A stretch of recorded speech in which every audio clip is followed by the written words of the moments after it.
Akash Inti, the real reflection of you. Right now I'm walking outside for a mid-afternoon walk. And I'm amazed at all the sights, sounds, smells, and even feeling of the asphalt beneath my feet. It's incredibly important to stay grateful for every single experience that we experience. You know, and oftentimes in the times that seem most, challenging or trying, it's in those moments that it's actually most important to stay grateful. And I find this in my own life to be something that I actively place a focus on.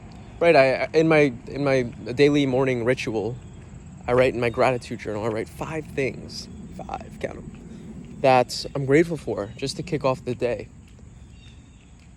And then I go throughout the day and certain things happen, events happen, things, whether it be emails, mail, texts, some types of communication come through, phone calls, and it's not always pleasant, right? It's not always pleasant to get a phone call from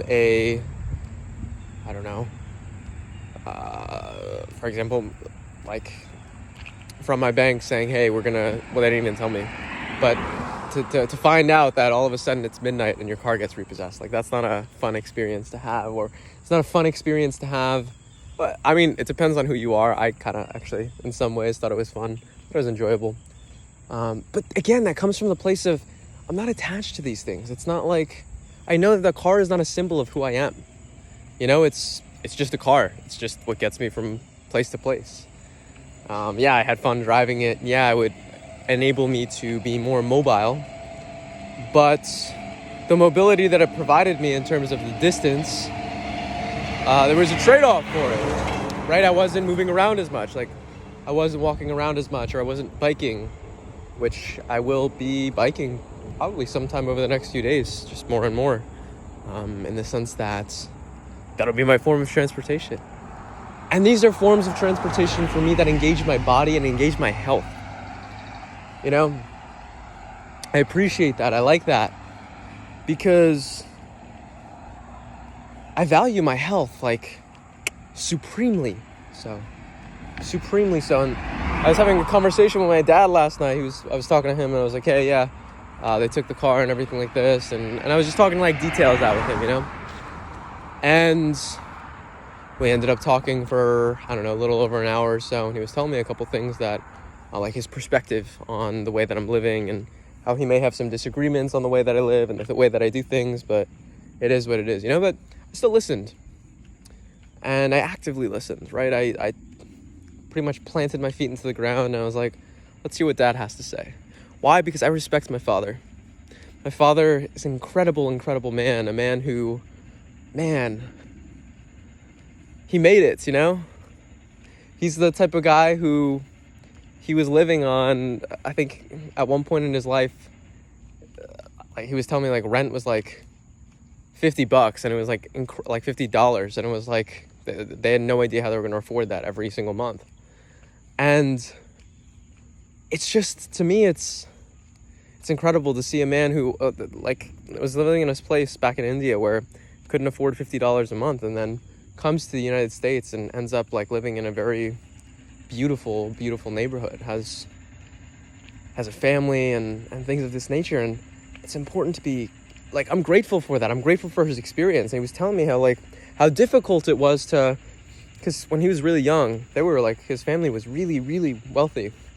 And his father died and pretty much all of the wealth evaporated, which I think is very telling for society in general and the importance of masculinity. But that's a separate point. Anyways, he was telling me about his journey of how he was pretty much like, they went from riches to rags, literally. Like, he was telling me all about this and then back to like riches to rags. And then the story of going back, you know, and he's like, it was difficult, man. He was telling me how how he would afford things, or some of these like little tricks and nuances that he would have. And I have such a profound respect for my father. And where I'm going with this is that it's important to be grateful for where we are, for the experiences that we have, and the things that we think might be, or someone somewhere, someone in society may have convinced us, oh, getting your car repossessed, that's a bad thing. Or someone in society, or somewhere in society, getting your car repossessed, that's a bad thing. Maybe if you have a job and you need to do all these things, but not a big deal right now to me. And someone might be like, oh my gosh, I can't believe you said that on your YouTube video. Well, that's what I said. It is what it is, you know? Sue me, like literally. I can't take this all so seriously. I take it sincerely, but I can't take it seriously because there's nothing serious about it. The only serious matter, and this is one of the things I've learned from one of my mentors, AZD, the only serious matter is death. It's the only thing that's serious in this life. Why? Because that's the only thing we really don't know about. Another serious matter maybe is God. I don't know.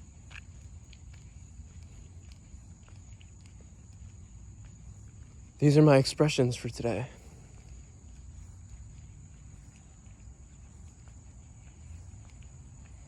Aren't they beautiful?